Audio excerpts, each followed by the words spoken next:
আপনার মোবাইলে মাত্র ৩টি সিক্রেট সেটিংস করা থাকলে আপনার ফোন চুরি হওয়ার পরও ১০০% ফিরে পাবেন। যেকোনো সময় আপনার কিংবা আপনার পরিবারের যে কারো ফোন চুরি হয়ে যেতে পারে। তাই প্রত্যেকের ফোনে এই ৩টি সেটিংস করে রাখুন। তাহলে কখনো যদি আপনার ফোন চুরি হয়, তাড়াতাড়ি চোরকে ধরে ফেলতে পারবেন এবং আপনার ফোন ফিরিয়ে নিতে পারবেন। চলুন দেখে আসি কি সেই ৩টি সেটিংস। তার আগে বলছি, ভিডিওটা ইন ফিউচারে আপনার অনেক বেশি কাজে লাগতে পারে। তখন কিন্তু ভিডিওটা খুঁজলে আর পাবেন না। তাই ভিডিওটা আপনার টাইমলাইনে শেয়ার করে রাখতে পারেন। পরবর্তীতে যখন প্রয়োজন হবে তখন ভিডিওটা দেখতে পারবেন।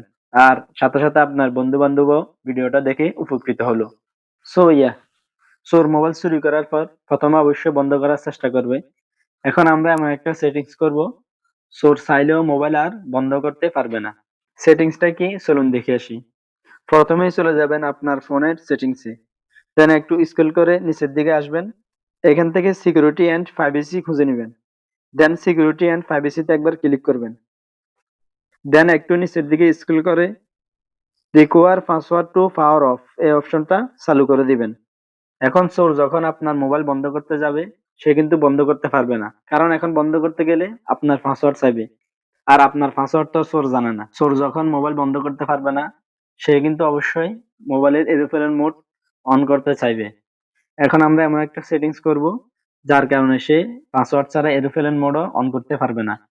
সো আবারও আপনার মোবাইলের সেটিংসে আসবেন। একটু নিচের দিকে স্ক্রল করলে পেয়ে যাবেন নোটিফিকেশন এন্ড স্ট্যাটাস বার। এখানে একবার ক্লিক করবেন। দেন একটু নিচের দিকে স্ক্রল করে মোর সেটিংসে একবার ক্লিক করবেন। এখান থেকে এই সেটিংসটি অফ করে দিবেন। এখন আপনার ফোন লক থাকা অবস্থায় কেউ নোটিফিকেশন বার নিচের দিকে নামাতে পারবে না। আর নোটিফিকেশন বার নিচের দিকে নামাতে না পারলে এরোপ্লেন মোডও অন করতে পারবে না। তৃতীয়ত আমরা যে কাজটি করব, সিম ছাড়া কিভাবে মোবাইল ট্র্যাক করা যায় সেই সেটিংসটি চালু করে দিব। সে যখন এরোপ্লেন মোডও অন করতে পারবে না, তখন কিন্তু সে অবশ্যই আপনার সিম খুলে ফেলে দিবে।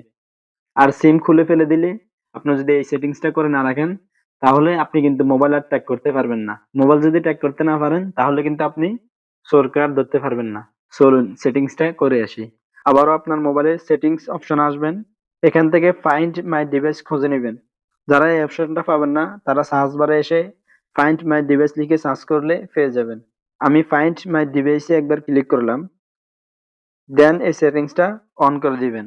চোর আপনার সিম খুলে ফেলে দিলেও তাকে ট্র্যাক করে ধরে ফেলা যাবে। সো আজকের ভিডিও এই পর্যন্ত।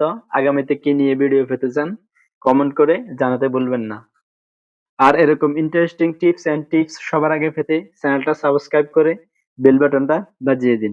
আর যারা ফেসবুক পেজ থেকে দেখছেন, তারা পেজটা ফলো দিয়ে ভিডিওটা শেয়ার করে দিন, যাতে করে সবাই ভিডিওটা দেখতে পারে।